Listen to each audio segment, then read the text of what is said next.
Okay, Assalamualaikum dan hai. Hari ini kita masih lagi dalam subtopik yang sama. Cikgu rasa 2 minggu yang kebelakangan ini kita dah belajar mengenai soalan yang cikgu akan bentangkan sekejap lagi. Jadi ini adalah untuk intervensi kepada soalan kita minggu lepas, sebab memandangkan bila cikgu buat penyemakan latihan anda semua, cikgu dapati ramai daripada pelajar dia masih lagi confused macam mana ataupun bila kita nak guna tambah dan bila kita nak guna tolak.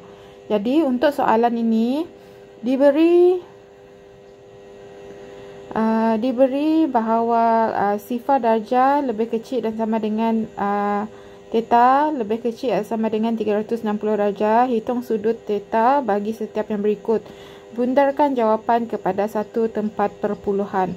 Okey, bila cikgu ajar hari tu yang ini, kejap Okey, untuk soalan ini hari tu cikgu cakap ada 3 cara ataupun ada 3 langkah yang awak boleh buat untuk jawab soalan ini kan. Okey, langkah yang pertama sekali kita kena tentukan dia berada di kuadran yang mana dahulu. Okey, ini langkah yang pertama, awak buat balik paksi ini untuk tentukan kuadran. Ingat lagi yang cikgu ajar mula-mula dulu, add sugar to coffee. Add sugar to coffee ini adalah menunjukkan nilai positif untuk kuadran tersebut. Kalau A ini semua adalah positif. Kalau S ini hanya sign sahaja yang positif. Maksudnya cos dengan tangent adalah negatif. Kalau T sahaja yang positif. Kalau C sahaja yang positif.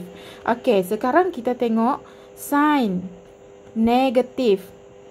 Dekat kuadran ini yang mana satu menunjukkan sign negatif? Okey, kalau A dia semua positif kan? Jadi sign still positif. Dia tak akan berada pada kuadran nombor 1. Kalau kuadran yang kedua, dia berada tak dalam kuadran yang kedua? Dia tak berada dalam kuadran kedua juga, sebab sign pada kuadran yang kedua ini adalah positif. Jadi dia tak akan berada di kuadran yang kedua. Kita tengok kuadran yang ketiga. Kuadran yang ketiga ini hanya tangent sahaja yang positif. Jadi sign dia adalah negatif. Maksudnya kita punya theta ini berada di kuadran yang ketiga. Kalau kita tengok yang keempat, kuadran keempat hanya cos sahaja yang positif. Jadi sign dia adalah negatif. Dia juga berada di kuadran keempat. Maksudnya jawapan kita nanti akan berada di kuadran ketiga dan kuadran keempat. Ini langkah yang pertama. Untuk langkah yang kedua pula, kita guna kalkulator untuk kira.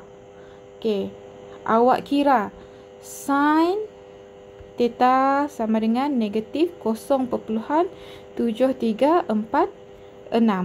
Jadi theta sama dengan sin negatif 1 negatif 0.7346. Jadi awak akan dapat jawapan 47 darjah. Betul? Okey. Bila awak dapat yang itu, baru kita beralih kepada langkah nombor 3. Langkah nombor 3 cikgu letak dekat bawah sini. Okey, langkah nombor 3, kita lukis balik jawapan yang berada di langkah yang pertama. Lukis semula macam ini. Tadi jawapan kita yang hijau itu berada di kuadran nombor 3 dan nombor 4. Ingat, kita kena baca yang ada pada paksi X sahaja, jangan baca pada paksi Y. Maksudnya dekat sini 47 darjah, di sini pun 47 darjah. Okey, untuk ini cikgu analogikan sebagai timbang terbalik. Kenapa cikgu cakap timbang terbalik? Sebab kita baca daripada sebelah sini adalah sifar. Kalau dalam timbang, ini adalah 90 gram contohnya. Yang ini pula 180 gram. Yang bawah sini adalah 270 gram. Bila dia sampai sini lagi, dia akan jadi 360 gram. Itu analogi sahaja, tapi yang dalam konteks ini adalah sudut. Okey, kita tengok dekat sini.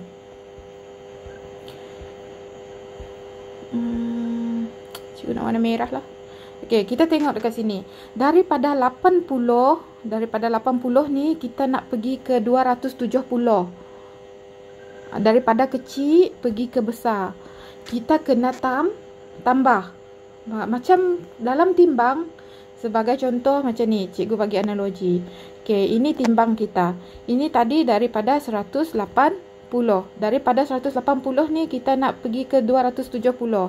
Kita kena tambah gula ke kita kena kurangkan gula? Mestilah kita kena tambah gula kan, sebab dia daripada 180 nak pergi ke 270. Sebab dia daripada kurang, dia nak pergi kepada lebih. Jadi kita akan guna tambah. Maksudnya dekat sini, jawapan dia 180 awak akan tambah dengan 47. Boleh faham? Okey, 47 sama dengan berapa ni? 7, 8, 9, 10, 11, 12, 22, 7 darjah. Okey, berbeza pula dengan yang sebelah sini. Kita tengok ni. Daripada 360 ni, dia nak pergi ke 270. Dia makin berkurang ke makin bertambah? Okey, cikgu lukis lagi. Timbang terbalik dekat sebelah sini.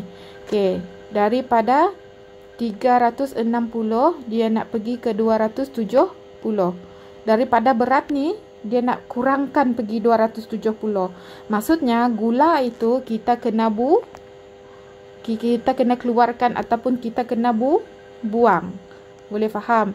Daripada besar ke kecil, dia akan tolak. Daripada kecil ke besar, dia akan tambah. Kena ingat macam tu saja analogi dia.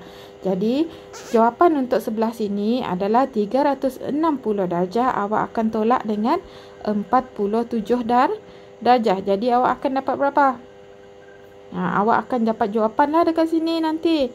Berapa jawapan kita ni? 3. Cikgu tak sediakan, lupa pula nak bawa kalkulator. 3, 5, 1, 3, 1, 3. 3, 1, 3. Jadi jawapan kita adalah 227 atau 313. Itu sahaja. Boleh faham? Cikgu harap awak boleh faham. Kena ingatlah yang untuk langkah 1 dan 2 ini, kebanyakan pelajar tak ada masalah untuk jawab soalan ini bila cikgu semak dalam latihan. Cuma kelemahan awak adalah pada langkah nombor 3 ini sahaja. Macam mana awak nak guna tambah ataupun tolak itu. Jadi, sebagai analogi, cikgu bagi awak timbang. Kalau kecil nak pergi ke besar, dia kena guna tambah. Kita kena tambah gula ini. Kalau daripada besar pergi ke kecil, kita kena guna tolak. Sebab kita nak kurangkan timbang itu nanti. Boleh faham? Jadi cikgu harap benda ini boleh membantu awak. Jadi tolong buat latihan yang cikgu bagi dekat Google Site tu.